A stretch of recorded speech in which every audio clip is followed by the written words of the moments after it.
তেওঁৰ কাৰণে যদি আমি আজি জাষ্টিচ বিচাৰি লিখিবলগীয়া হৈছে এইটো লাজৰ কথা আমাৰ কাৰণে। তাৰ আগদিনা ঘণ্টা ঘণ্টা বহি আছিলেগে, তাৰ নেক্সট দিনা তেওঁ তাত গৈ মাইকটো লৈ কৈছে কি মোৰ বেকবোন।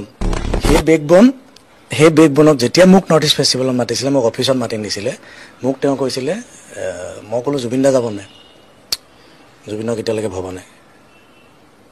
কেলে নাই সি মদ খাই জিতি কৰে। তাৰমানে মানে এনেকুৱা কৰিব, তোমাৰ লগত যদি কথা পাতি থাকে তোমাক আকাশত উঠাই থৈ দিব। যদি আমি মানি ল'লোঁ যেনিবা তেওঁলোকে স্পষ্টীকৰণ দিলে নিৰ্দোষী, যদি নিৰ্দোষী তেওঁলোক এতিয়ালৈকে নাই কিয়। তেওঁ যে সদায় বাইট দি পেলাই এটাই কয়, মই বাণিজ্যিক ক্ষেত্ৰত কথা পাতিছোঁ, অসমৰ কাৰণে নৰ্থ ইষ্টৰ কাৰণে আমুক হৈছে তামুক হৈছে, কি হৈছে? তেওঁ যি ক'লে বজাৰত যি দাম ছিংগাৰসকলৰ সেই দাম মই কমাই দিওঁ। তেওঁ যেনেকুৱাকৈ কয় কথাবোৰ তাৰমানে সম্পূৰ্ণ বেপাৰী। আচলতে প্ৰথমতে মোৰ এনেকুৱা লাগিছে মোৰ লিখিবলৈ হাত কঁপিছে, কাৰণ মানুহজন জুবিন গাৰ্গ অকল মোৰে নহয়, আমাৰ অসমৰ নহয়, ভাৰতৰ নহয়, এতিয়া পৃথিৱীৰ হৈ থাকিলে। তেওঁৰ কাৰণে যদি আমি আজি জাষ্টিচ বিচাৰি লিখিবলগীয়া হৈছে এইটো লাজৰ কথা আমাৰ কাৰণে। জুবিন গাৰ্গৰ নিচিনা এজন মানুহৰ কাৰণে আমি আজি জাষ্টিচ বিচাৰি পোষ্ট দিবলগীয়া হৈছে, চৰকাৰক আহ্বান জনাবলগীয়া হৈছে, আমুকটো কৰক তামুকটো কৰক, আমুকটো লাগে, সেইটো এটা কথা। আৰু জুবিন গাৰ্গ মই পোষ্টত লিখিছোঁ সঁচাকৈ ভগৱান। তেওঁ যিখিনি লিখি থৈছিলে, যিখিনি কৈ আছিলে, সকলোখিনি তেওঁ কোৱা মতেই হৈছে। প্ৰাৰ্থনা হৈ পৰিলে মায়াবিনী গানটো, য'ত চিতা তেওঁক দিয়া হৈছে, তাত তেওঁ ফটোশ্বুট কৰি আহিছে। তেওঁ যেনেকৈ কৈছিলে মোৰ কোনো ভগৱানেই নাই, কাৰণ তেওঁৱে ভগৱান, সঁচাকৈ ভগৱান।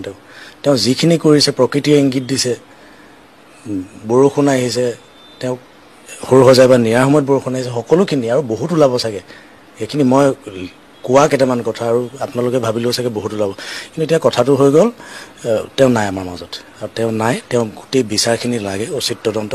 সকলো ৰাইজে বিচাৰি আছে উচিত তদন্ত বিচাৰ হ'ব লাগে। আৰু এতিয়া এজন মানুহ দুজন মানুহ বুলি একো কথা নাই। যোনটো কাৰণত তেওঁক মাতি নিয়া হৈছিলে north east festival, Shyamkanu Mahanta, প্ৰথমটো গোটেই দায়িত্ব তেওঁ ল'ব লাগিব।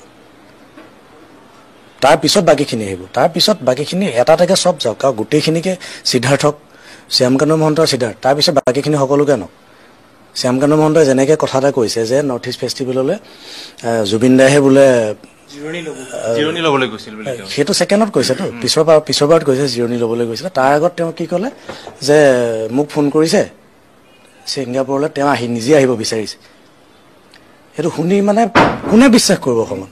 কোনেও নকৰে যে জুবিন গাৰ্গৰ নিচিনা মানুহ এজনে, আপোনালোকে নিজে কওক যে শ্যামকানু মহন্তক নিজে ফোন কৰি যাবনে যে মই বিচাৰি আছোঁ নৰ্থ ইষ্ট ফেষ্টিভেল, মোক মাত মই যাম।